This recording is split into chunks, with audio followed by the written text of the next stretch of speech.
కూడి వచ్చిన ప్రియ సహోదరి సహోదరులందరికీ ప్రభు అయిన యేసుక్రీస్తు వారి యొక్క నామంలో మరి ఈ యొక్క శనివారము సాయంకాలం మందు మీకు వందనాలు తెలియజేస్తా ఉన్నా.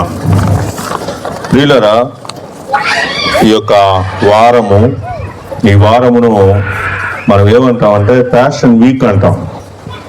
యేసుక్రీస్తు ప్రభు వారు శ్రమలు పొంది ఆయన సిలువకు అప్పగింపబడి సిలువలో క్రీస్తు ప్రభు వారు మరి ఎన్నో హింసలు మరి గాయపరచబడినటువంటి విషయాలు అవన్నీ వాటి మధ్యలో నుంచి ఆయన 7 మాటలు సిలువలో 7 మాటలు మాట్లాడి ఆ తర్వాత తన యొక్క ప్రాణాన్ని అప్పగించినటువంటి వానిగా మనం చూస్తా ఉన్నాం. మీరు వెళ్తున్నటువంటి సంఘాల్లో దాదాపుగా మరి యొక్క 7 మాటల మీద వాక్య ధ్యానం అనేది జరిగి ఉంటుంది. మరి ఆ వాక్య ధ్యానాలను మీరు వినే ఉంటారు. మరి నేను కూడా ఆ విషయాలను మీతోటి పంచుకోవాలని ఆశపడుతూ ఉన్నాను. ప్రభు అయినటువంటి యేసుక్రీస్తు వారు సిలువ వేయబడినప్పుడు, ఆయనను సిలువకు తీసుకుని పోయినప్పుడు ఆయన సిలువలో పలికినటువంటి మొదటి మాట, తండ్రి వీరేమి చేయుచున్నారో వీరెరుగరు గనక వీరిని క్షమించమని చెప్పారు. క్రీస్తు ప్రభు వారు సిలువకు అప్పగింపబడినప్పుడు ఆయన చెబుతున్నటువంటి మాటల్ని మనం జాగ్రత్తగా గమనిస్తే మరి ఆ 7 మాటల యొక్క అర్థం లేదా 5 మాటల యొక్క అర్థాన్ని మనం ఆలోచించినప్పుడు క్రీస్తు ప్రభు వారు మన నిమిత్తమే అవన్నీ కూడా మాట్లాడారనమాట. మన నిమిత్తమే ఆ విషయాలన్నీ కూడా మాట్లాడినటువంటి వారిగా మనం చూస్తా ఉన్నాం. మరి ఆయన దైవ కుమారుడు అనే విషయాన్ని వాళ్ళు అంగీకరించలేదు. అరే, దేవుడు మన కోసం యేసు ప్రభుని భూలోకానికి పంపేట్రా, కాలము సంపూర్ణమై ఉన్నది కాబట్టి మనం మారు మనసు పొంది సువార్త నమ్మాలి, అందు నిమిత్తమే మన మీద జాలి చూపి దేవుడు ప్రభువుని భూలోకానికి పంపించాడని శాస్త్రులు పరిసయ్యులు యూదులైనటువంటి వాళ్ళు ప్రభువుని నమ్మలేదు, ప్రభువుని అంగీకరించలేదు. ఎప్పటికి అంగీకరించలేదంటే అద్భుత కార్యాలు, ఆశ్చర్య కార్యాలు, స్వస్థతలు, ప్రాణం పోయినటువంటి వారిని సహితం ప్రాణంతో నిలబెట్టినటువంటి పరిస్థితులన్నీ చూసిన తర్వాత కూడా, అంతకు ముందు ఎప్పుడు కూడా అలాంటి విషయాలు జరగలేదు. యూదుల మధ్యలో, ఇశ్రాయేలీల మధ్యలో అంతకు ముందు ఎప్పుడు కూడా అలాంటి గొప్ప స్వస్థత కార్యాలు జరగనటువంటి సమయంలో కూడా క్రీస్తు ప్రభు వారు చేసినటువంటి స్వస్థత కార్యాలను, ఆయన చేసిన అద్భుత కార్యాలను ఇవన్నీ చూసినటువంటి వారు ఆయన దైవ కుమారుడని అంగీకరించవలసినటువంటి వారు ఉంటూ ఉండగా, మరి వాళ్ళు క్రీస్తు ప్రభువుని పట్టుకున్నప్పుడు నీవు దేవుని కుమారుడవా అని అడిగారు. మీరన్నట్టే నేను దేవుని యొక్క కుమారుని కాదు అనే విషయాన్ని ప్రభు చెప్పాడు. ఒకవేళ నా రాజ్యం ఇహలోక సంబంధమైనదైతే నా కొరకు పోరాడేటువంటి వాళ్ళు ఉంటారు, వాళ్ళు నాకు సహాయపడేవాళ్ళు కదా. కాబట్టి నా రాజ్యము ఇహలోక సంబంధమైనటువంటి రాజ్యము కాదు అనేటువంటి మాట చెప్పాడు.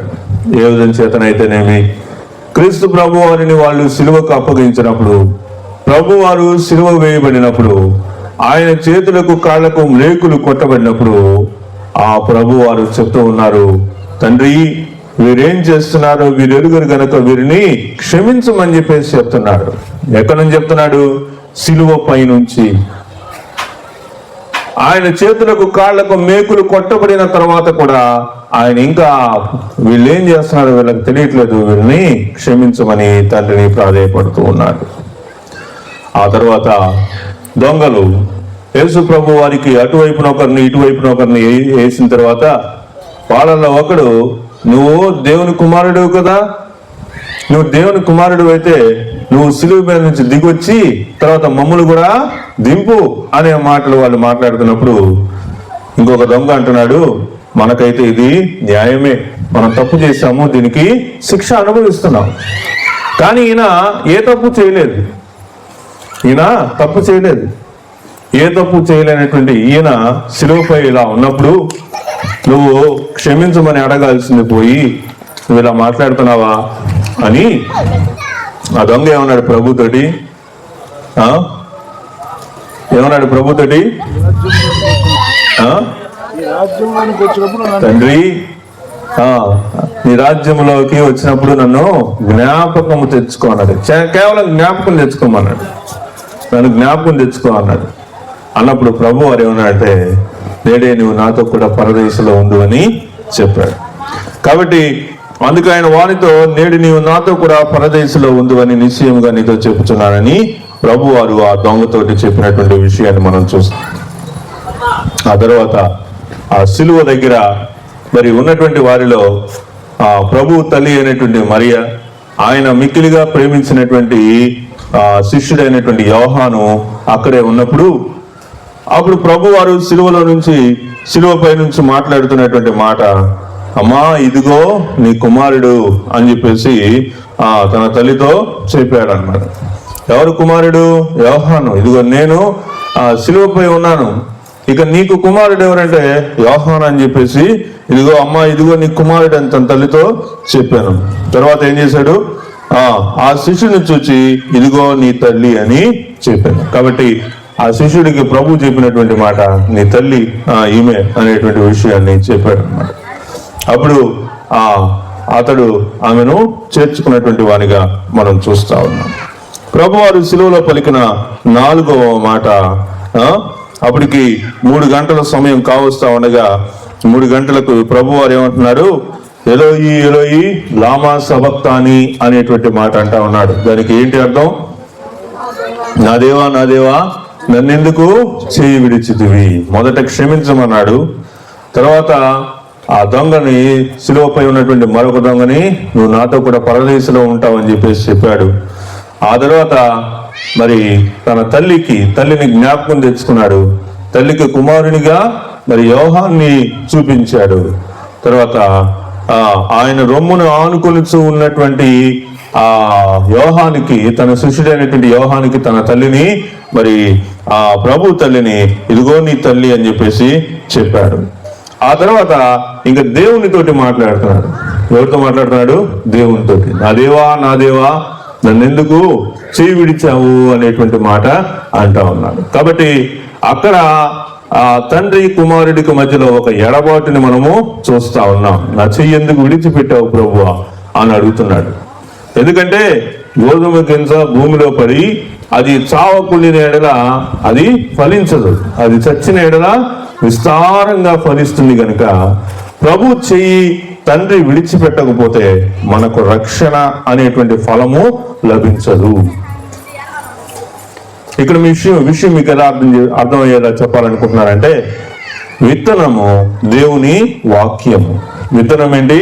దేవుని యొక్క వాక్యము. ఆ విత్తనాన్ని ప్రభువారు శిష్యుల్లో నాటాడు. ఆ విత్తనాన్ని, దేవుని యొక్క వాక్యం అనేటువంటి విత్తనాన్ని ఆయన ఎక్కడెక్కడ సంచరించాడో వాళ్ళందరి యొక్క హృదయాల్లో దేవుని యొక్క వాక్యాన్ని నాటాడు. అయితే ఇప్పుడు ఆ వాక్యం అనేటువంటి విత్తనం ఏమవ్వాలి చెప్పండి? అది భూమిలో పడి చావుకుని ఎడల అది ఫలించదు కనుక ప్రభువారు ఆయన మరణించకపోతే, ఆయన ఆ విత్తనము చచ్చినట్లుగా ప్రభువారు చావకపోతే మనకు రక్షణ అనేది లేదు. పాపం మీద విజయం అనేటువంటిది, ఆ పాపం మీద విజయం అనేటువంటిది మనకు లేదు. మరణపు ముళ్ళు విరవబడుట అనేటువంటిది ఇంకా మనకు అవ్వదన్నమాట. కాబట్టి ప్రభువారు ఆయన ఏమంటున్నారు చెప్పండి? నా దేవా నా దేవా నన్నెందుకు చెయ్యి విడిచితివి? ఎప్పుడైతే చెయ్యి విడిచాడు అనేటువంటి విషయం, తండ్రి నన్ను చెయ్యి విడిచాడు, తండ్రి నాతోటి ఎడబాటు కలిగి ఉన్నాడు అనే విషయం ఎప్పుడైతే అర్థమైందో అప్పుడే మన యొక్క రక్షణ ప్రక్రియ అనేటువంటిది మనలో ఆరంభమైంది. తండ్రి ఏదైతే చేయాలని అనుకున్నాడు కుమారుని ద్వారా, అందుకే యోహాను సువార్త 3:16 మనకి ఏముంటది? దేవుడు లోకమును ఎంతో ప్రేమించెను కాగా తన అద్వితీయ కుమారునిగా పుట్టిన వాని యందు విశ్వాసముంచు ప్రతివాడును నశింపక నిత్యజీవం పొందినట్లు ఆయనను అనుగ్రహించాను. కాబట్టి క్రీస్తు ప్రభు వారిని అనుగ్రహించినటువంటి విషయంలో, మనకు అనుగ్రహించినటువంటి విషయంలో దేవునికి ఒక ప్రణాళిక ఉన్నది. దేవునికి ఒక ప్రణాళిక ఉంది. ఏంటి దేవునికి ఉన్న ప్రణాళిక? ఏంటంటే ఈ కుమారుడు, నా ప్రియ కుమారుడు ఈ భూలోకంలోనికి శరీర రూపంలో శరీరధారిగా పంపబడినటువంటి ఈ కుమారుడు ఈ ప్రజలందరి నిమిత్తం ఏం చేయాలి? మరణించాలి. ఇది దేవుని యొక్క సంకల్పం అన్నమాట. ఆ మరణించడం అనేటువంటి విషయాన్ని ఇక్కడ వాక్యంలో ఎలా చెప్పబడిందంటే ఎడబాటుగా చెప్పబడింది. అందుకే నా దేవా నా దేవా నన్నెందుకు చేయి విడిచావు అనేటువంటి మాట అంటున్నాడు.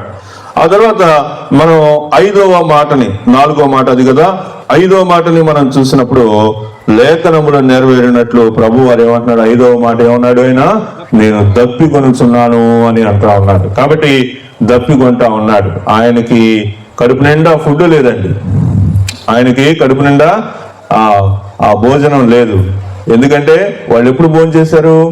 వాళ్ళు మేడగది మీద మరి తన యొక్క శిష్యులతోటి కలిసి నేను మరలా దీన్ని భుజించే వరకు నేను ఇక దీన్ని తినను అనేటువంటి మాట చెప్పాడు చూసారా? తన శిష్యులతో కలిసి ఇది నా శరీరము, ఇది నా రక్తం అని చెప్పేసి చెప్పాడే. ఇంకదే ఫైనల్ అన్నమాట, ఫైనల్ మీల్.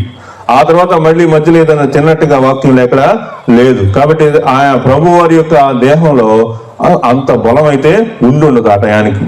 కాబట్టి ఇంక చివరికి సిలువ వేయబడిన తర్వాత అప్పుడు ప్రభు వారు ఏమంటున్నాడు? నేను దప్పికొనుచున్నాను అనేటువంటి మాట అంటా ఉన్నాడు. కాబట్టి ప్రియులరా, క్రీస్తు ప్రభు వారు దప్పికొనినటువంటి వారిగా మనం చూస్తా ఉన్నాం. ఈ ఎండాకాలంలో మనం బయటికి వెళ్ళి వస్తేనే మనం ఏం చేస్తున్నాం? లీటర్లు నీళ్లు తాగుతున్నాం, రకరకాల జ్యూసులు తాగుతున్నాం, రకరకాలైనటువంటి ఆహారాలు మనం ఫ్రూట్స్, పండ్లు ఇవన్నీ తీసుకొని తింటున్నాం. మరి ప్రభు వారికి అవన్నీ కూడా లేవు. ఆయన దేహంలో ఉన్నటువంటి బలమంతా కూడా శిలువ మోస్తూ ఉండేటువంటి సమయంలోనే ఖర్చు అయిపోయి ఉండొచ్చు. ఆయనను మేకులతోటి కొట్టినప్పుడు మరి ఆ బాధ యొక్క తీవ్రత భయంకరంగా ఉండి ఉంటది. ఒక చిన్న ముళ్ళు మనకు గుచ్చుకుంటేనే మనం అల్లాడిపోతా ఉన్నాం. అదేదన్నా ఇంకా తుమ్మ ముళ్ళు లాంటిది గుచ్చుకుందంటే ఇంక వారం 10 రోజుల దాకా మంటకు మనం తట్టుకోలేక మరి అల్లాడిపోతా ఉంటాం. అలాంటిది క్రీస్తు ప్రభు వారి యొక్క చేతులకు కాళ్లకు మేకులు దిగగొట్టారు. ఏ తాళం అన్నట్టుగా ఆయన యొక్క తలకి ముండ్ల కిరీటము పెట్టారు. కాబట్టి ప్రియులరా, క్రీస్తు ప్రభు వారు చేసినటువంటి త్యాగము, ఆయన శిలువలో అనుభవించినటువంటి విషయాలన్నీ మనం చూసినప్పుడు ఇక్కడ మనం చూస్తా ఉన్నాము, నేను దప్పికొనుచున్నాను అనేటువంటి మాట అంటా ఉన్నాను. ఇంకా మనం విశ్లేషించి ఆలోచిస్తే ఎన్నో రకాలైనటువంటి దప్పిక గురించినటువంటి విషయాలు మనం ఆలోచించవచ్చు. కానీ ప్రభు వారికి కలిగినటువంటి దప్పిక, ఆయనకున్నటువంటి దప్పిక, మరి ఆ విషయాన్ని బట్టి మనము చూస్తా ఉన్నాం. ఆ తర్వాత 6వ మాట, ఇంకా ఆ తర్వాత ఏం జరిగింది? దప్పికొనుచున్నాను అన్నప్పుడు వాళ్ళు చిరకను తీసుకొచ్చి ప్రభు వారికి నోటికి అందించబోయారనమాట. కాబట్టి ఇక్కడ ఆ చేదు చిరక అన్నమాట. చిరక అంటే అది బోళము కలిపినటువంటి ద్రాక్షరసంలో బోళం కలిపినటువంటిది అనమాట. అంటే నిజానికి అది ఎందుకు వాడతారు అంటే, శిలువ మీద వేలాడుతున్నటువంటి వాళ్ళకి అది ముట్టిస్తే అది ఎప్పుడైతే వాళ్ళు పీల్చుకుంటారో లేకపోతే దాన్ని తాగుతారో, ఆ చిరకను ఎప్పుడైతే తాగలుగుతారో ఆటోమేటిక్గా వాళ్ళు ఒక మత్తులోకి వెళ్ళిపోతారు. ఆ మత్తులోకి వెళ్ళిపోయి ఇక ప్రాణం కూడా ఆ మత్తులోనే పోయిద్ది అనమాట. ఆ ప్రాణం కూడా మత్తులోనే పోయింది. ఇంక ఎప్పుడు వాళ్ళు చనిపోయారు అనేటువంటి విషయం, వాళ్ళు ఆ బాధ అనేటువంటిది భరించకుండానే వాళ్ళు చనిపోతారనమాట. కాబట్టి ఆ విధంగా ఈ యొక్క మరి చిరక అనేటువంటి దాన్ని ప్రభు వారికి మరి ఇచ్చినప్పుడు ఆయన తీసుకోలేదండి, అది తీసుకోలేదు. ఎందుకంటే మనందరి యొక్క పాపము, మనం అనుభవించేటువంటి పాపం అంతటి కూడా మరి ఏం జరగాల? ప్రభువారు దాన్ని అనుభవించాల. ఆయన ప్రభువారు దాన్ని పొందాల్సినటువంటి ఉద్దేశం ఉంది గనుక తండ్రి యొక్క చిత్తం అనేటువంటిది అక్కడ మనకు అర్థం అవుతుంది అన్నమాట. తండ్రి యొక్క చిత్తము ఏంటి? తండ్రి యొక్క చిత్తము నా కుమారుడు ఏమవ్వాలా? జనులందరి యొక్క దోషాన్ని ఆయన అనుభవించాలా, పొందాలా అనేటువంటిది. కాబట్టి చేదు చిరక వలన ఆయన మరి ఆ బాధను అనుభవించకుండా మరణించడం అనేటువంటిది అవ్వకూడదు. కాబట్టి తండ్రి యొక్క చిత్తాన్ని నెరవేర్చేటువంటి కుమారునిగా మనం చూస్తూ ఉన్నాం కనుక ఆ చిరకు పుచ్చుకుని ఏమంటున్నాడండి? సమాప్తమైనదని చెప్పి తల వంచి ఆత్మను అప్పగించాను. కాబట్టి అది అటు అందించారు. అది ఆయన తీసుకోకుండానే తీసుకోకుండానే, ఇక్కడ మనం రాసినటువంటి మాటలో పుచ్చుకొని అనే మాట ఉంది, కానీ ఆయన పూర్తిగా పుచ్చుకోలేదు. అది పూర్తిగా పుచ్చుకుంటే జరిగే విషయం ఏంటంటే ఇంకా ఆయన బాధ అనేది అనుభవించాడు. ఆ బాధ అనేటువంటిది ఇంక పెయిన్ అనేటువంటిది ఉండదు. చిన్నగా ఆయన ఏమవుతాడంటే అలా మరణించేటువంటి పరిస్థితి. దొంగలకి తర్వాత మిగిలినటువంటి వారందరికీ కూడా ఇలాంటి చేదు చిరకను ఎక్కువ ఇస్తారని వాళ్ళ చరిత్రలో మనం చూస్తా ఉన్నాం. ప్రియులారా, మనం ఇక్కడ వాక్యంలో చూసినప్పుడు అప్పటికి సమస్తమును పుచ్చుకొని సమాప్తమైనదని చెప్పి తల వంచి ఆత్మను అప్పగించను. కాబట్టి ఇక్కడ మనం చూస్తున్నటువంటి మాట సమాప్తమైనది అనేటువంటి మాట చెప్తా ఉన్నాడు. మనం ఇందాక చదివినటువంటి మాట ఏంటంటే, నా దేవా నన్నెందుకు చేయి విడిచితివి అన్నాడు. ఎడబాటు కలిగింది అక్కడ. ఆ తర్వాత దప్పికొంటున్నానని చెప్పాడు. ఆ తర్వాత వాళ్ళు చేదు చిరకను అని ఇచ్చారు. ఆ తర్వాత ప్రభువారు అంటున్నటువంటి మాట ఏంటంటే సమాప్తమైనది అనేటువంటి మాట చెప్తున్నాడు. ఇంకా ఈ భూలోకంలో నేను చేయవలసినటువంటి పని, తండ్రి నన్ను ఎందుకు ఈ భూలోకంలోనికి పంపించాడో ఆ పనిని నేను పూర్తి చేశాను, ఆ పనిని నేను నెరవేర్చాను అనేటువంటి ఒక విషయాన్ని చెప్తూ ఈ సమాప్తమైనది అనేటువంటి మాట ప్రభువారు అంటా ఉన్నారు. తర్వాత చివరి మాట యేసు ప్రభువారు గొప్ప శబ్దముతోటి ఏం చేస్తున్నాడు, తండ్రి నీ చేతికి నా ఆత్మను అప్పగించుకుంటున్నానని చెప్పేసి అలాగూ తన ప్రాణము విడిచాను. కాబట్టి క్రీస్తు ప్రభువారు ఏం చేశారు, ప్రాణాన్ని తన యొక్క ఆత్మను అప్పగించుకుంటున్నాను అని చెప్పేసి చెప్తా ఉన్నాడు. ప్రకటన గ్రంథంలో ఒక మాట ఏముంటుందంటే, క్రీస్తునందు మృతులైనటువంటి వారు ధన్యులని ఒక మాట ఉంటుంది చూడండి.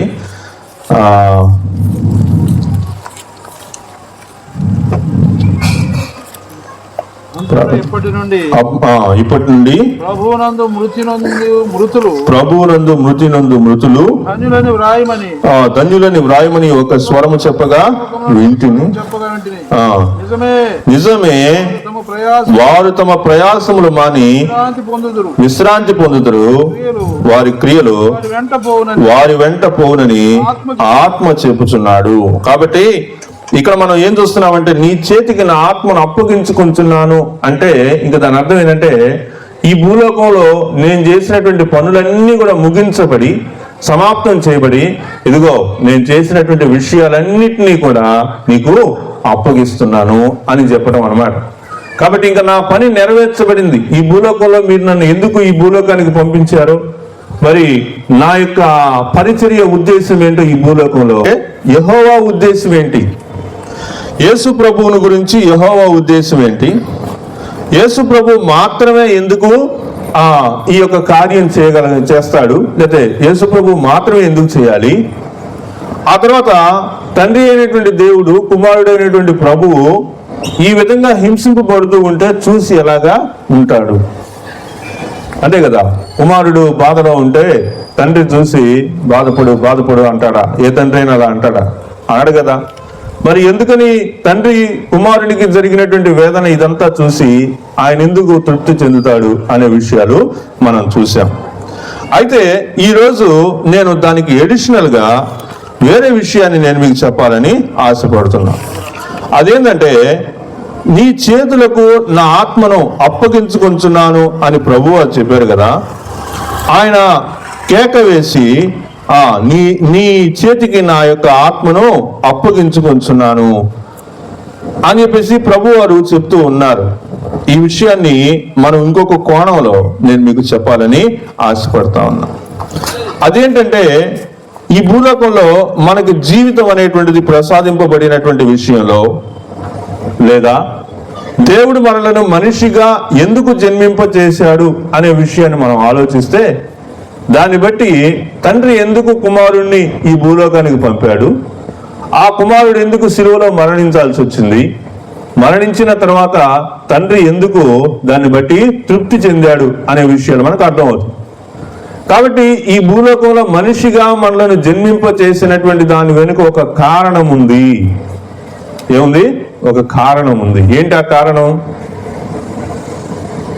పరలోకంలో దేవుడికి వేవేల కోటాను కోట్ల దూతలు ఉన్నారు కదా. మరి ఇంకా మనుషులతో ఏం పని దేవుడికి? దేవుడు భూమిని ఎందుకు తయారు చేశాడు? ఆ భూమిలో మనుషుల్ని ఎందుకు నిర్మించాడు? అది కూడా ఆయన రూపంలో ఎందుకు నిర్మించాడు? మనుషుల వల్ల దేవుడికి ఏం ప్రయోజనం ఉంది? దేవుడికి ఏం కావాలి? మనుషుల నుంచి ఏం కావాలి దేవుడికి? మనుషుల్ని ఇంతగా ప్రేమించటానికి, ఇంతగా వాళ్ళ యొక్క పాపాలు క్షమించటానికి, తన ప్రియ కుమారుని భూలోకానికి పంపటానికి, ఇన్ని విషయాలు మనుషుల కోసం చేయటానికి దేవుడి నుంచి మన నుంచి దేవుడికి ఏం కావాలి? ఇంకో రకంగా ఆలోచిస్తే మనిషి యొక్క ప్రాయం ఈ భూలోకంలో ఎంత అంటే నీటి బుడగ వయసే, నీటి బుడగ ప్రాయమే అని చెప్పబడింది కదా. మనుషులు దేవుని దృష్టికి దుమ్ము వలె ధూళి వలె ఉన్నారని చెప్పబడింది కదా. మరి ఇలా దుమ్ము ధూళితోటి పోల్చబడినటువంటి మనిషి గురించి దేవుడికి ఎందుకు దేవుడికి అంతా ఇది మన గురించి? మన కరోనాకి కొన్ని లక్షల మంది చచ్చిపోయారు, మరి అప్పుడు దేవుడు ఏం చూడలేదే? ఇంకో రకంగా చూస్తేనేమో దేవుడు మనుషుల కోసమే సమస్తం సృజించినటువంటి వానిగా కనిపిస్తా ఉన్నాడు. భూలోకంలో దేవుడు 6 దినాల లోపల అన్నిటినీ సృష్టించి 6వ రోజున మనిషిని నిర్మించాడు. అంటే మనిషికి ఏమేం కావాలో వాటన్నిటిని ముందుగానే ఆయన తయారు చేశాడు. ఏమేం కావాలి మనుషులకి? ఏం కావాలి మనిషికి?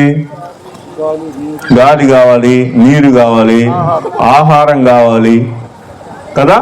కాబట్టి వీటన్నిటినీ కూడా ప్రకృతి అనేటువంటి దాన్ని మనిషి కోసం, మనిషికి కావలసిన ప్రకృతి అంతటిని దేవుడు తయారు చేసి ఆ తర్వాత మనిషిని తయారు చేశాడు. ఇంకా ఆది కాండంలోనే మనం కొన్ని వచనాలు మనం చదివితే, మీరు అభివృద్ధి పొంది విస్తరించి భూమిని నిండించి దీన్ని లోపర్చుకోండి అని చెప్పాడు. మళ్ళీ ఇటువైపు వచ్చి చూస్తేనేమో మీ యొక్క ప్రాయము నీటి బుడగ ప్రాయము, మీరు దుమ్మితోటి ధూళితోటి సమానులు అనేటువంటి మాటలు కనిపిస్తా ఉన్నాయి. అసలు మనిషి గురించి దేవుడికి ఏం కావాలి? ఇది మనం అర్థం చేసుకోవాలి. ఏం కావాలి అంటే సాక్ష్యం కావాలి. ఏం కావాలి? సాక్ష్యం కావాలి. అందుకే దేవుడు మనల్ని భూలోకంలో మనుషులుగా తయారు చేసింది. అందుకే దేవుడికి మనుషుల నుంచి ఏం కావాలంటే సాక్ష్యం కావాలి. ఏం సాక్ష్యం కావాలి? ఏం సాక్ష్యం కావాలంటే మన యొక్క దీన స్థితి ఎందుకు ఇలా ఉందో దాన్ని బట్టి సాక్ష్యం కావాలి. నేను ఎందుకు పేదవాడిగా ఉన్నానో దాన్ని బట్టి సాక్ష్యం కావాలి. నేను ఎందుకు చదువు లేని వాడిగా ఉన్నానో దాన్ని బట్టి సాక్ష్యం కావాలి. మన జీవితంలో మనం పొందుతున్న ప్రతి ఒక్క లాస్, ప్రతి ఒక్క నష్టం, ప్రతి ఒక్క ఇబ్బంది అనేటువంటి విషయాలన్నిటిని బట్టి దేవుడికి సాక్ష్యం కావాలి. నేను చెప్పే విషయం కొద్దిగా మీకు ఏం చెప్తున్నారు అబ్బా అన్నట్టుగా ఆలోచిస్తూ ఉన్నారు. కొద్దిగా చూడండి, జాగ్రత్తగా చూడండి, మీకు అర్థమవుతుంది. ఈ భూలోకం సృష్టించక ముందే పరలోకం ఉంది. ఆ పరలోకంలో కోటాను కోట్ల దేవదూతలు ఉన్నారు. వాళ్ళలో ఒక ప్రధాన దేవదూత ఉన్నాడు. ఆ ప్రధాన దూత తనలో తాను ఆలోచించుకొని, అరే ఇన్ని వేల కోట్ల లేదా లక్షల కోటాను కోట్ల దేవదూతలు నేను దేవుని నామాన్ని స్తుతిస్తూ ఉంటే ఈ దూతలందరూ ఏం చేస్తున్నారు? నన్ను నా వైపు చూస్తున్నారు, నాకు చప్పట్లు కొడుతున్నారు. ఓ నువ్వు బలి స్తుతించావు దేవుణ్ణి అని చెప్పేసి వాళ్ళందరూ కూడా నన్ను పొగుడుతున్నారు. ఎంతమంది? మాక్సిమం అందరూ పొగుడుతున్నారు. అలాంటిది దేవుడు వచ్చి, దేవుని యొక్క ఆత్మరూపంలో దేవుడు వచ్చినప్పుడు మాత్రం వీళ్ళందరూ పోయి ఆయన దగ్గరికి వెళ్ళిపోతున్నారు. అంటే స్తుతించిందేమో నేను, అక్కడ ఆ స్తుతుల వలన వచ్చినటువంటి ఆ ఆరాధన అనేటువంటి విషయం, ఆ మహిమ అనేటువంటిది ఎవరికి ఆరోపించబడుతుంది? దేవునికి ఆరోపించబడుతుంది. కాబట్టి నేను కూడా దేవునిలాగా సభాపర్వతం మీద దాకా వెళ్తా, అన్నిటికంటే ఎత్తుగా నన్ను నేను చేసుకుంటానని ఒక దూత ఏం చేశాడంటే తన యొక్క మనసులో తప్పుగా అనుకున్నాడు. దేవునికి చెందాల్సినటువంటి మహిమ దేవుడికి చెందకుండా ఎవరికి చెందాలనుకున్నాడు? ఆడికే చెందాలని అనుకున్నాడు అనమాట. అది పాపం. పాపం చేసినటువంటి వాడు పరలోకంలో ఉండటానికి అవకాశం లేదు. పాపంతో నేను పరలోకంలో ఉండలేను. కాబట్టి పరలోకం అనేటువంటి దానిలో పాపం లేదు. కాబట్టి పాపానికి సంబంధించిన విషయాలు ఏవి కూడా అక్కడ ఉండటానికి అవకాశం లేదు. కాబట్టి దేవుడు ఏం చేశాడంటే ఆ దూతని ప్రేమించేటువంటి వాళ్ళందరినీ పరలోకంలో నుంచి బయటికి వెళ్ళగొట్టాడు అన్నమాట. వెళ్ళగొట్టినప్పుడు వాడు పరలోకంలో నుంచి ఏం చేశారంటే కిందకి పడద్రోయబడ్డారు. ఎక్కడ పడద్రోయబడ్డారు? కిందకి పడద్రోయబడ్డారు. కిందకు పడద్రోయబడినప్పుడు కింద ఏముందంటే కింద దేవుడు తయారు చేసిన భూమి ఉందన్నమాట. ఒక అందమైన భూమి ఉంది. ఏముంది? అందమైన భూమి ఉంది. అందమైనటువంటి భూమి, దేవుడు తయారు చేసినటువంటి భూమి. అంతకు ముందు వరకు దేవుని యొక్క మహిమ ఆ భూమి మీదకు వచ్చేది. ఆ దూతలందరూ ఆ భూమి మీద, ఈ భూమి మీద వాళ్ళు ఏం చేసేవాళ్ళు అంటే దేవుని స్తుతిస్తూ ఉంటే దేవుని యొక్క మహిమ వాళ్ళ మధ్యకు వచ్చేదనమాట. అలాంటిది ఈ యొక్క భూమి, ఎంతో అందమైనటువంటి భూమి. అయితే ఎప్పుడైతే ఆ పరలోకంలో నుంచి దేవుడు వాళ్ళని కిందకి పడదోశాడో వాళ్ళందరూ ఏం చేశారంటే ఈ భూమి మీద పడ్డారనమాట. అప్పుడు భూమి ఏమైందంటే, భూమి ఏమైంది చెప్పండి? భూమి నిరాకారముగాను శూన్యముగాను మారిందనమాట. ఆ దేవుని యొక్క ఆత్మ ఆ జలముల మీద ఏమవుతుందంటే అల్లాడుతా ఉంది అనే మాట మనం చూస్తాం. కాబట్టి ప్రభువారు అప్పుడు ఏం చేశాడంటే, అప్పుడు రోజుల వారీగా దాన్ని సపరేట్ చేస్తూ వచ్చాడనమాట. చీకటి వెలుగు వేరవును గాక. ఆ తర్వాత మొదటి దినమైంది, రెండో దినమైంది, ఆ విధంగా చేసి 6వ రోజున దేవుడు తన యొక్క రూపంలో నేల మట్టితోటి మనిషిని చేశాడు. మనిషిని చేసేటువంటి సమయానికే అక్కడ ఎవరున్నారు చెప్పండి? పడద్రోయబడినటువంటి ఈ దూతలు ఉన్నారు. ఇప్పుడు దేవుడు ఏం చేశాడంటే మనిషిని తయారు చేశాడు. మనిషిని తయారు చేసి మనిషికి కొన్ని ఆజ్ఞలు పెట్టాడు. ఓ ఆదాము, నువ్వేమైనా తిను, నువ్వు ఈ యొక్క తోటలో ఉన్నాయి అన్ని నీకు ఏదైనా తిను, కానీ అదిగో మధ్యలో ఉందే దాని ఫలములు మాత్రం నువ్వు తినకూడదు, అది తింటే చచ్చిపోతావు అని చెప్పాడు. ఆ మధ్యలో ఉన్నటువంటి తోట ఫలముల యొక్క ఆ చెట్టు మీద ఉన్నటువంటి పండు తినొద్దు అని చెప్పినటువంటి విషయంలో ఎందుకు అదే తినొద్దు అన్నాడు అంటే దాని మీద అపవాది ఉన్నాడని నేను చెప్పలేను, లేకపోతే దేవుడు చెప్పినటువంటి ఆజ్ఞ కాబట్టి దాన్ని పాటించాల్సిందే అనేది వరకు మాత్రం నేను చెప్పగలుగుతాను. దాని మీద అపవాది ఉన్నాడు కాబట్టి నువ్వు అక్కడికి వెళ్ళొద్దు, దాని పండు తినొద్దని వాక్యంలో లేదు కాబట్టి నేను అది చెప్పలేను. కానీ జరిగిన విషయాన్ని బట్టి మనం ఆలోచించి చూస్తే అక్కడున్న పరిస్థితి అలానే ఉంది. ఆ తర్వాత దేవుడు ఏమనుకున్నాడు, అరే నరుడు ఒక్కడే ఉంటే బాగోలేదు, నరుడికి ఏం కావాలి? సాటి అయిన సహాయం కావాలని తర్వాత దేవుడు ఆదాము కొరకు మరి తన భార్యగా ఉండటానికి హవ్వను తయారు చేశాడు. వాళ్ళిద్దరు కూడా ఆ యొక్క ఏదైనా తోటలో సంచరిస్తూ ఉన్నారు. ఉండేటువంటి సమయంలో ఆ తోట మధ్యలో ఉన్నటువంటి ఆ ప్రభువారు దేవుడు చెప్పినటువంటి ఆ తోట యొక్క ఆ మధ్యలో ఉండేటువంటి ఆ చెట్టు పండు తినొద్దని చెప్పాడు కదా, అక్కడికి అపవాది ఆ హవ్వ ద్వారా మాట్లాడి వాళ్ళు తప్పు చేసేలా చేశాడు. దేవుడు మనిషిని తయారు చేసింది అందుకనమాట. ఎందుకంటే నువ్వు దేని వల్ల మోసపోయావు? నేను ఈ పండు తినొద్దని చెప్పాను కదా, నువ్వు ఎలా తినగలిగావు? ఎలా అంటే నిన్నెవరో ఒకడు మోసం చేశారు. ఎవరు మోసం చేశారు? ఇదిగో అపవాది మోసం చేశాడు. కాబట్టి ఇప్పుడు నువ్వేం చెప్పాలి? నీకు ఈ మోసం జరిగిందనేటువంటి విషయం ఎవరి ద్వారా జరిగింది? అపవాది ద్వారా జరిగింది. నీకు ఈ భూలోకంలో ఈ కష్టాలు ఎందుకు వచ్చినాయి? అపవాది వల్ల వచ్చినాయి. ఎందుకని నువ్వు ఇంకా పేదరికంలో ఉన్నావు? అపవాది వల్ల ఉన్నాను. ఎందుకని నువ్వు బాగా చదువుకోలేకపోయావు? అపవాది వల్ల అలా జరిగింది. దేవుడు మనల్ని ఏం చేశాడంటే అన్నిట్లో కూడా సమృద్ధిగా జీవించాలి అని కోరుకున్నాడు. ఎందుకని సమృద్ధిగా ఉండాలనుకున్నాడు మనల్ని? మనం ఎందుకు రిచ్గా ఉండాలని అనుకున్నాడు?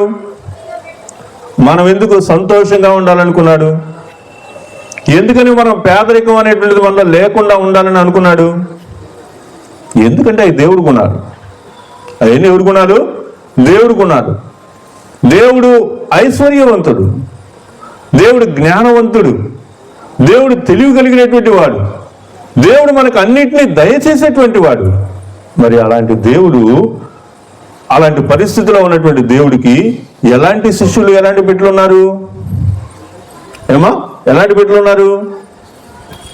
నష్టాల్లో, కష్టాల్లో, అప్పుల్లో, అనారోగ్య పరిస్థితుల్లో, ఆర్థికమైనటువంటి సమస్యల్లో, కుటుంబాలు సరిగా లేనటువంటి, జీవితాలు సరిగా లేనటువంటి ఇలాంటి వాళ్ళు దేవునికి శిష్యురాంటిగా ఉన్నారు అంటే, ఇప్పుడు దేవుడు ఏమంటున్నాడు? దేవుడు ఎందుకు మనల్ని ఇంకా ప్రేమిస్తున్నాడు? ఎందుకు మన ఎట్లా జాలి చూపుతున్నాడు? ఎందుకు మనల్ని కోరుకుంటున్నాడు? ఏంది ఆయన యొక్క ఉద్దేశం ఏంటి అంటే, సాక్ష్యం చెప్పాలి. మనం ఏం చెప్పాలమ్మా? సాక్ష్యం చెప్పాలా? అక్కడ క్రీస్తు న్యాయపీఠం ఎదురుకు నిలబడినప్పుడు, నేను నీకు ఈ భూలోకంలో అన్ని ఇచ్చాను కదా, నువ్వు ఎందుకని ఇలాంటి దరిద్రమైనటువంటి స్థితిలో జీవించావు అంటే, అప్పుడు మనం ఏం చేయాలా? నేను బాగానే చదువుకోవాలని అనుకున్నాను, కానీ ఈ అపవాది ఏం చేశాడు? ఇలాంటి ఉద్దేశాలు, ఇలాంటి ఆలోచనలు నాకు పుట్టించి నా చదువు అనేటువంటిది ముందుకెళ్లకుండా అడ్డం పడ్డాడు. నువ్వు ఎందుకు ఇలాంటి పేదరికంలో ఉన్నావు? నీకెందుకు ఇలాంటి అప్పుల సమస్యలు ఉన్నాయి? అవును, నేను మా ఇంట్లో ఒక చిన్న టీవీ కొనుక్కొని ఆ టీవీలో వచ్చేటువంటి విషయాలు చూస్తూనే ఉన్నా, కానీ మా ఇంటి పక్కన ఉన్నటువంటి వాళ్ళకి పెద్ద ప్లాస్మా టీవీ కొనుక్కున్నారు. అది చూసి నా మనసు ఏమైంది? అలాంటిదే కావాలని ఆశపడింది. కానీ నేను నిజానికి నాకు ఒక చిన్న టీవీ చాలని అనుకున్నాను. కానీ అపవాది ఏం చేశాడంటే, వాళ్ళకున్నటువంటిది నీకు లేకపోతే సమాజంలో నీ ప్రెస్టేజ్ ఏంటి అనేటువంటి ఒక చెడ్డ ఆలోచన నాలో పెట్టాడు. ఆలోచనతో నేను పరిగెత్తుకుంటే ఏం చేశాను?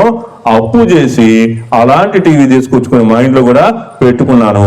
గత 2-3 సంవత్సరాల నుంచి ఆ టీవీ అప్పు ఇంకా తీరలేదు, అది ఇంకా దానికి కడుతూనే ఉన్నాను.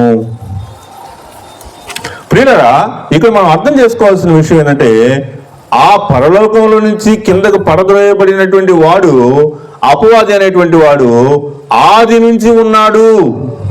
ఎప్పటి నుంచి ఉన్నాడు? ఆది నుంచి ఉన్నాడు.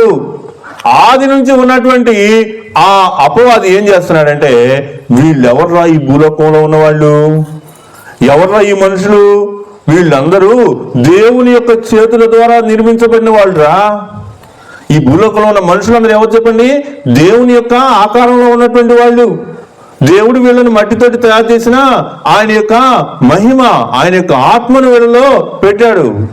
కాబట్టి వీళ్ళు జీవించేటువంటి ఆత్మలయ్యారా అనేటువంటి ఆలోచనలో అపవాదికి మొదటి నుంచి ఉన్నాయి. కాబట్టి మొదటి నుంచి అపవాది ఏం చేస్తున్నాడు? మనల్ని మన యొక్క ఆలోచనల్లో చెడగొడుతున్నాడు, మన యొక్క తలంపుల్లో నుంచి చెడగొడుతున్నాడు, మన యొక్క ఉద్దేశాలన్నింటినీ కూడా తారుమారు చేస్తున్నాడు. చివరికి ఏం చేస్తున్నాడంటే, మనం పాపం చేసేలాగా చేస్తున్నాడు. చివరికి మనం ఏం చేస్తాం చెప్పండి? చివరికి మనం ఏం చేస్తాం? పాపం చేస్తాం. దేవుడు చల్లబోటు వచ్చి, ఆదాము ఎక్కడున్నావు, ఆదామా ఎక్కడున్నావు అని చెప్పేసి ప్రభు అడిగితే, అప్పుడు ఆదాము ఎలా ఉన్నాడు చెప్పండి? ఆదాము ఏమై ఉన్నాడు? పాపం చేస్తున్నాడు, పాపానికి బానిస అయిపోయి ఉన్నాడు. పాపంతో ఉన్నాడు కాబట్టి దేవుని యొక్క స్వరం విని ఏమయ్యాడు? భయపడిపోయాడు. భయపడిపోయి, అయ్యా నీ స్వరం విని భయపడి నేను ఇక్కడ దాక్కుని ఉన్నాను అని చెప్పేసి చెప్పాడు.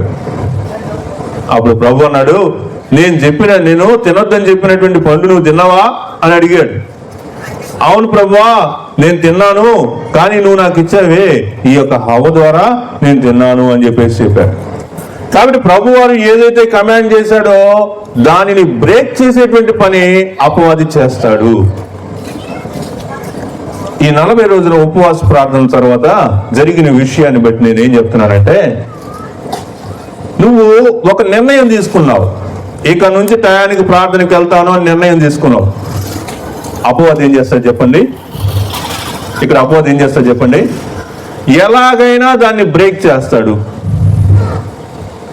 ఏం చేస్తాడు అపవాది?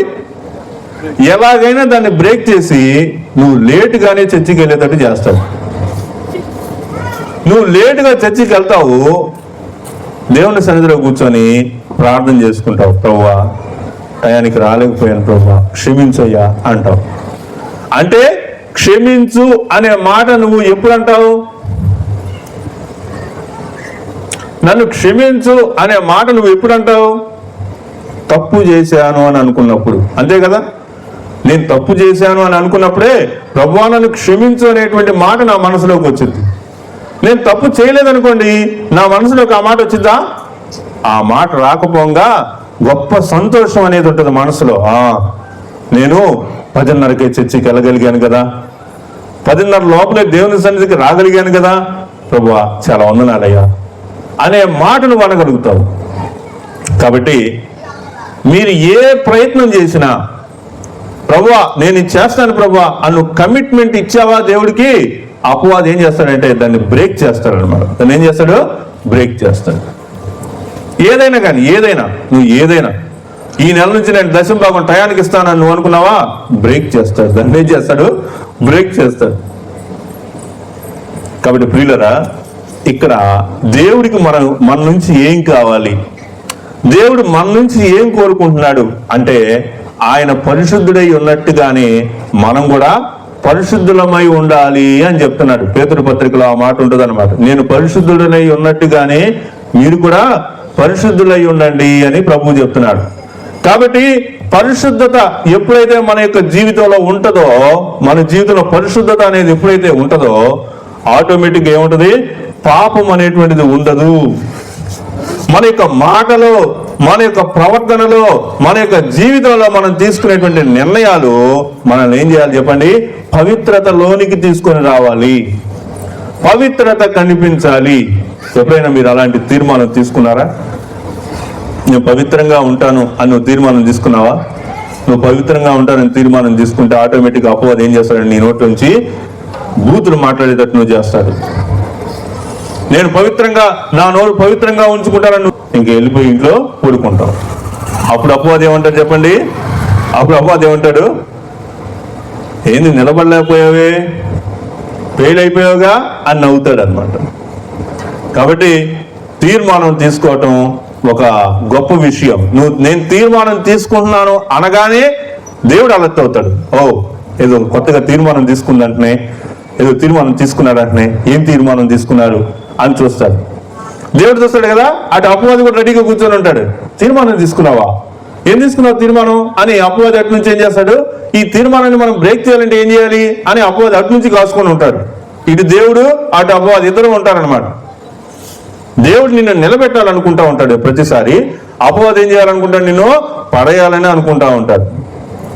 కాబట్టి ఇప్పుడు దేవుడికి మన నుంచి ఏం కావాలంటే, ప్రభువా నువ్వు నన్ను గొప్పవాడిగా సృష్టించావు. నువ్వు నన్ను సృష్టించినప్పుడు నాకు అనారోగ్యం అనేదే లేదు, ఆరోగ్యమే ఉంది నాలో.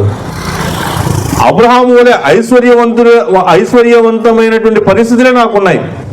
కానీ ఆ తర్వాత అపవాది యొక్క శోధనకు నేను నిలబడలేకపోయాను గనుక పడిపోయాను. ప్రభువా అపవాది వలన నేను ఇలాంటి పరిస్థితికి వచ్చాను అనేటువంటి మాట మనం దేవునికి చెప్పాలి. దేవునికి ఏం చేయాలా? చెప్పాలి. అప్పుడు దేవుడు ఏం చేస్తాడంటే దానికి అపవాదికి శిక్ష విధిస్తాడు. మరణమును, మృతుల లోకమును ఆ అగ్నిగుండములో పడవేయబడెను అనే మాట ఉంటుంది చూసారా ప్రకటన గ్రంథంలో. అది నెరవేర్చబడాలి అంటే, అపవాదికి తీర్పు తెచ్చబడాలి అంటే మనందరం కూడా ఆయనకు సాక్షులమై ఆయనకు సాక్ష్యం చెప్పాలన్నమాట. ఇది దేవుడు మన నుంచి కోరుకుంటుంది. అందుకే మనం మారు మనసు పొందడానికి దేవుడు ఈ భూలోకంలో మనిషికి ఎంతకాలం ఇస్తాడు జీవితం? 70 సంవత్సరాలు, 80 సంవత్సరాలు, కొంతమందికి అయితే 100 సంవత్సరాల కాలం కూడా ఇచ్చాడు. ఈ 100 సంవత్సరాల కాలంలో దేవుడు ప్రభువారు నీ నుంచి ఎక్స్పెక్ట్ చేస్తున్న విషయం ఏంటంటే, ఇన్ని సంవత్సరాల కాలం ఇచ్చాను కదా, ఈ కాలంలో నన్ను యాక్సెప్ట్ చేస్తుందా? నన్ను నమ్ముకుంటాడా? నన్ను విశ్వసిస్తాడా? నా కొరకు మరి ప్రభువా నన్ను రక్షించడానికి నువ్వు సిలువలో నా కొరకు త్యాగం చేసావని ఒప్పుకుంటారా? తన నోటితో ఒప్పుకుంటారా అని ప్రభువు ఇన్ని సంవత్సరాల కాలాన్ని మన ఎట్లా చూస్తూ ఉంటాడనమాట. అయితే మనం ఏం చేస్తుంటామంటే దాన్ని స్కిప్ చేసుకుంటా పోతా ఉంటాం. ఇప్పుడు ఎగ్జామ్స్ ఉన్నాయి, ఇప్పుడు కాదు ప్రభు నమ్ముకోవటానికి. ఆ తర్వాత మళ్ళీ ఆ కాలేజీలో చేరాను, తర్వాత ఈ పనికి వెళ్ళాను, ఇప్పుడు ఉద్యోగం వచ్చింది, ఇప్పుడు ఆ డ్యూటీ చేసుకోవాలి, ఇప్పుడు పెళ్లి చేసుకోవాలి, ఆ తర్వాత పిల్లలు పుడతారు, ఆ పిల్లల్ని పెద్దవాళ్ళు చేసుకోవాలి, అంతా ఇలానే జరుగుతుందని నువ్వు ముసలి ప్రాయానికి వచ్చేటప్పటికి ఇంకా నీ వల్ల దేవుడికి ఎలాంటి ఉపయోగం లేదు అని అనుకున్నప్పుడు అపవాది కూడా అప్పుడు వదిలేస్తాడు. అప్పుడు నీకు వెలుగు వచ్చింది అనమాట. అప్పుడు యేసు ప్రభు నమ్ముకోవాలా, యేసు ప్రభువుని నమ్ముకోవాలని నీకు అనిపిస్తూ ఉంటుంది. ఎప్పుడు చెప్పండి? ఎప్పుడు చెప్పండి? నీ వల్ల ప్రభువుకి ఉపయోగం లేనప్పుడు అపవాది కూడా వదిలేస్తాడు. అపవాది ఏం చేస్తాడంటే నేను ప్రభు దగ్గరికి రానియకుండా ఆ పని, ఈ పని, ఆ ఉద్యోగం, ఇది అది అది ఇది అని చెప్పేసి అన్ని పనులన్నీ నీకు పెట్టేస్తాడు. నీకు 70 ఏళ్ళు 60 ఏళ్ళు 70 ఏళ్ళు వచ్చేటప్పటికి నీకు బలం అంతా కూడా ఉడికిపోయి నువ్వు ఇంకా ఎందుకు ఏ పని ప్రభు కోసం చేయలేవే, అప్పుడు వదిలేస్తాడు అపవాది. అప్పుడు నువ్వేం చేస్తావు? నేను ప్రభు నమ్ముకోవాలని నీకు అప్పుడు వచ్చింది అనమాట. అప్పుడు నువ్వు బాప్తిసం తీసుకోవడానికి తొట్టి దగ్గర దాకా నడవలేవు. అలాంటి పరిస్థితి నీకు వచ్చింది. కాబట్టి మనం ఎవరి ద్వారా మోసపోతున్నామో, ఇంతకాలం మనం ఈ విధంగా ఎలా ఉంటున్నామో, ఇవన్నీ కూడా మనం ఆలోచించి ప్రభువారు సిలువలో ఏం చెప్పాడు? ప్రభువా, తండ్రి నీ చేతికి నా ఆత్మను అప్పగించుకొంచున్నాను అని చెప్పేసి తన ప్రాణం విడిచాడే. అది గొప్ప సాక్ష్యం అన్నమాట. అదేం చెప్పండి? గొప్ప సాక్ష్యం. కాబట్టి ఈ భూలోకంలో నిన్నెందుకు తయారు చేశాడు దేవుడు అనేది నీకు మొదట తెలియాలి. నేను మళ్ళీ మొదటిగా వచ్చా. నీ యొక్క ఉద్దేశం ఏంటి? ఈ భూలోకంలో నీ జీవితం యొక్క ఉద్దేశం ఏంటో నీకు అర్థం అవ్వాలి. మొదట ఏంటి నీ ఉద్దేశం ఏంటి?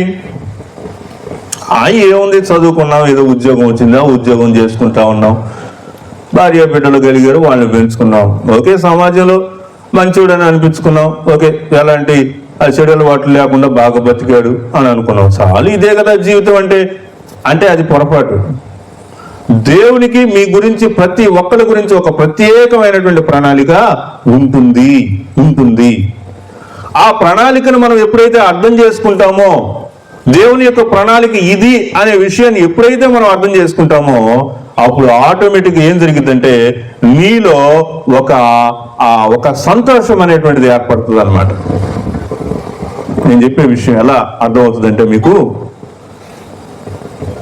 బాబాలైనా, ఎంత పెద్ద మతానికి వేరే ఇతర విశ్వాసాల్లో ఉండేటువంటి వాళ్ళైనా, శాస్త్రవేత్తలైనా, మానసిక వ్యాధుల గురించి అది దాని ఏమంటారు, సైకలాజిస్టులు అయినా కానీ, సైకాలజీ గురించి చెప్పేవాళ్ళైనా, ఎవరైనా కానీ ఈ భూలోకంలో వాళ్ళ హృదయంలో ఒక భాగం ఉంటుంది. వాళ్ళ హృదయంలో ఏముంటుంది? ఒక భాగం ఉంటుంది, ఒక ప్లేస్ ఉంటుంది. ఆ ప్లేస్ ఎప్పుడు నింపబడుతుంది అంటే, నీ పర్పస్ ఏందో నీకు అర్థమైనప్పుడు, ఈ భూలోకంలో నీ ఉద్దేశం ఏంటో నీకు తెలిసినప్పుడు అది నింపబడిద్ది అనమాట. అది నింపబడినప్పుడు నీకు అర్థమైపోద్ది, నా జీవితం యొక్క ప్రత్యేకత ఇది అనేది నీకు అర్థమైపోద్ది అనమాట. అప్పుడు నువ్వు చాలా సంతోషంగా, చాలా యాక్టివ్గా, నీలో ఆ సంతోషం అనేటువంటిది కనిపిస్తుంది అనమాట. ప్రియులారా, అపవాది మన ఉద్దేశం ఏంటి, దేవుని యొక్క మన జీవితం గురించి దేవుని యొక్క ప్రణాళిక ఏంటి అనే విషయమే మనం తెలుసుకొని కూడా చేస్తున్నాడు. అది ఇప్పుడు జరుగుతున్న పెద్ద విషయం ఏంటంటే, అమ్మా ప్రభు నమ్ముకున్నావా అంటే, ఇప్పుడు ఎందుకయ్యా ప్రభుని ఇప్పుడు ఎందుకు నమ్ముకునేది, చాలా పని ఉంది కదా అని నువ్వు అంటున్నావంటే, అసలు నీ ఉద్దేశం ఏంటో నీకు తెలియదు అనమాట. అసలు నువ్వు ఎందుకు బతికున్నావు, ఎందుకు నీ జీవితం ఎందుకు అనే విషయమే అర్థం కానప్పుడు అలాంటి ప్రశ్నలు వస్తాయి అన్నమాట. ఎప్పుడైతే నీ యొక్క ఉద్దేశం అనేది నీకు అర్థమైందో, ఆటోమేటిక్ నువ్వేం చేస్తావంటే ఆ ఉద్దేశం అనేటువంటి నెరవేర్చబడటం కోసం పనిచేస్తావు నువ్వు. కాబట్టి ఈ పాలెంలో ఇక్కడ ఉన్నటువంటి వాళ్ళల్లో చాలా మందికి నాకు తెలిసి క్రైస్తవులు అయినప్పటికీ కూడా దేవుడు మిమ్మల్ని ఎందుకు సృజించాడు అనే విషయం మీకు క్లారిటీ రానంత వరకు మన భక్తికి అర్థమే లేదండి. అందుకే నాన్నగారు ఒక పాట రాశారు, రక్షణే మహాభాగ్యం, భక్తికిదే ఆధారం, ఎదలో యేసుని గానం, మహిమ స్వరూపుని ధ్యానం. ఎదలో యేసుని గానం, మహిమ స్వరూపుని గానం, ధ్యానం. కాబట్టి రక్షణే మహాభాగ్యం. కాబట్టి ఇక్కడ మనకి ఏమర్థం అవుతుందంటే, రక్షణ, రక్షింపబడుట, మారు మనసు పొందుట అనే విషయం నువ్వు ఎప్పుడైతే ఏమనిపిస్తుంది అంటే, పరిశుద్ధాత్మ దేవుని యొక్క కార్యం అనేటువంటిది ప్రారంభమవుతుంది నీలో. అప్పుడు పరిశుద్ధాత్ముడు ఏం చేస్తాడు? నీ పాపాలన్నీ చూపిస్తాడు అనమాట. నీ పాపాలన్నీ చూపిస్తాడు. అప్పుడు నువ్వేం చేస్తావంటే పాపాలను ఏం చేస్తావు? ఒప్పుకుంటావు. ప్రభువా, ఈ పాపం నేను చేశానయ్యా, నన్ను క్షమించయ్యా, నువ్వు ఒప్పుకుంటావు. అది పాప క్షమాపణ అనమాట. ఎప్పుడైతే నువ్వు పాప క్షమాపణ నొందావో, ఆ పాపాలన్నీ నీ యొక్క హృదయం నుంచి తొలగించబడ్డాయో, ఆటోమేటిక్గా నీ యొక్క హృదయం అనేటువంటిది దేవుని యొక్క ఆత్మ చేత నింపబడుతుంది. అప్పుడే నీలో రక్షణ కార్యం అనేటువంటిది జరుగుతుంది. అప్పుడు నువ్వు నీటి మూలంగా బాప్తిసం పొందిన తర్వాత నుంచి నువ్వు దేవుని యొక్క బిడ్డగా ఎదుగుతా ఉంటావు. దేవుని యొక్క బిడ్డగా ఎదుగుతా ఉండేటువంటి క్రమంలో నీ యొక్క సంపూర్ణత నీలో వచ్చినప్పుడు మరణాన్ని గురించి నువ్వు ఏమీ భయపడవు అనమాట. నాన్నగారు మరణాన్ని గురించి అసలు భయపడలా. మరణాన్ని గురించి భయపడలా. కొంతమంది లాస్ట్ మినిట్లో వాళ్ళు చనిపోయేటువంటి పరిస్థితి చూస్తే గిలగిల కొట్టుకుంటా ఉంటారు. కొట్టుకుంటా ఉంటారు. కొట్టుకొని ప్రాణం పుట్టుకున్నట్టు పోద్ది అనమాట. అది చూసి మనం గందరగోళం అవుతాం అనమాట. మా నాన్నగారు చనిపోయేటప్పుడు అసలు ఆయన చనిపోతాడని కూడా నాకు అనిపించలా. అన్ని హాస్పిటల్కి తీసుకెళ్ళినట్టుగానే ఈ హాస్పిటల్ కూడా తీసుకెళ్ళిన తర్వాత కాసేపటికి సెట్ అవుతాడు, లెగుస్తాడు, ఇంకా ఇంటికి పోతాం అని చెప్పేసి అనుకుంటా ఉన్నా. అలా లేకుండా అట్లా కళ్ళు అట్లా తేలేసాడు, చనిపోయాడండి. నేను ఆశ్చర్యపోయా, ఇదేందబ్బా, మరణం అనేటువంటిది ఎంత ఈజీగా ఉంది అంటే, మరణం అనేటువంటిది ఈజీ కాదు. ఇక్కడ ఆయనకు మరణం మీద అంత భయమే లేదనమాట. ప్రాణం పోతుంది అనేటువంటి విషయం గురించి భయమే లేదనమాట. ఎందుకని? హృదయంలో దేవుని యొక్క ఆత్మ నింపబడినటువంటి వానికి ఈ భూలోకం అనేటువంటిది పెద్ద విషయం కాదు. దేవునితోటి ఉండటం అనేటువంటిది చాలా గొప్ప విషయంగా ప్రభు భావించాడు గనుక ఆయన ఏం చేశాడు? తండ్రి, నీ చేతికి నా యొక్క ఆత్మను అప్పగిస్తున్నాను అని చెప్పి తన యొక్క ప్రాణం విడిచాడనమాట. కాబట్టి ప్రియులరా, ఈ దినము నేను ఈ విషయంతో మిమ్మల్ని అడుగుతా ఉన్నాను. ఈ భూలోకంలో మరణం అనేది అందరికీ ఏదో ఒక రోజు రావాల్సిందే. కొంతమంది కొద్దిగా ముందు చనిపోతూ ఉంటారు, కొంతమందికి కొద్దిగా నిదానంగా చనిపోతూ ఉంటారు. ఎప్పుడైనా ఈ భూలోకాన్ని విడిచిపెట్టి పోవాల్సిందే. ఎలా ఉండాలి? సంతోషంగా ఉండాలి. ఎలా ఉండాలా? సంతోషంగా. ప్రభువా, ఈ దినం నాకు ఇచ్చావు, చాలా వందనాలు. నిశ్చితమైతే రేపటి దినం నాకు దయచేయండి. మనం దేవుని యొక్క ఆత్మ చేత నింపబడాలి. కాబట్టి ఆ ప్రభువారు తన యొక్క ఆత్మను అప్పగించినట్లుగా మనం కూడా అప్పగించే అంత స్థితిగతులు మనలోకి రావాలి అంటే మనం నిజంగా మారు మనసు పొందినటువంటి వాళ్ళమై ఉండాలి. మారు మనసుకు తగినటువంటి క్రియలు చేసేటువంటి వారిగా ఉండాలి. ఆ తర్వాత పరిశుద్ధాత్మ శక్తిని మనం పొందుకున్నప్పుడు ఆటోమేటిక్గా మనం ఆ యొక్క దేవుని యొక్క సన్నిధిని, దేవుని యొక్క మహిమను మనం అర్థం చేసుకోగలుగుతామని వాక్యంలో నేను మీకు తెలియజేస్తా ఉన్నాను. కాబట్టి మనం వాక్యంలో నుంచి చూసినప్పుడు తండ్రి, నీ చేతికి నా ఆత్మను అప్పగించుకుంటున్నానని చెప్పినట్లుగానే మన యొక్క జీవితంలో ఉండే పరిస్థితులన్నింటినీ ఆయనకు అప్పగించుకోవాలా. తండ్రి, నా కుటుంబాన్ని నీ సన్నిధికి అప్పగిస్తా ఉన్నాను. తండ్రి, నా యొక్క పనులను నీ సన్నిధానంలోకి అప్పగిస్తా ఉన్నాను. తండ్రి, ఇదిగో ఈ యొక్క పరిస్థితి, ఈ యొక్క గడ్డు పరిస్థితి, ఈ యొక్క భయంకరమైన పరిస్థితి నా జీవితంలోనికి వచ్చింది, దీన్ని నీ సన్నిధానంలో అప్పగిస్తా ఉన్నాను అని మనం అప్పగిస్తే దేవుడు వాటన్నిటిని ఏం చేస్తాడంటే నిమ్మలపరుస్తాడు. నిమ్మలపరచడం అంటే ఆ భయాన్ని తొలగించి ఆ విషయంలో నీకు ఒక గొప్ప నెమ్మది దయచేస్తాడు. అట్టి కృప ఈ యొక్క దినము చేరి వచ్చినటువంటి బిడ్డలందరికీ దేవుడు దయచేయను గాక. ప్రార్థన చేసుకుందాం. ఈ దినము మిమ్మల్ని నేను ప్రశ్నిస్తా ఉన్నాను. ఈ సాయంకాలం నేను మిమ్మల్ని అడుగుతా ఉన్నాను, యేసుక్రీస్తుని సొంత రక్షకుడిగా అంగీకరించావా? నిజంగానే పాపక్షమాపణ నొందావా? పాపక్షమాపణ నొందినటువంటి బాప్తిసమే పొందావా?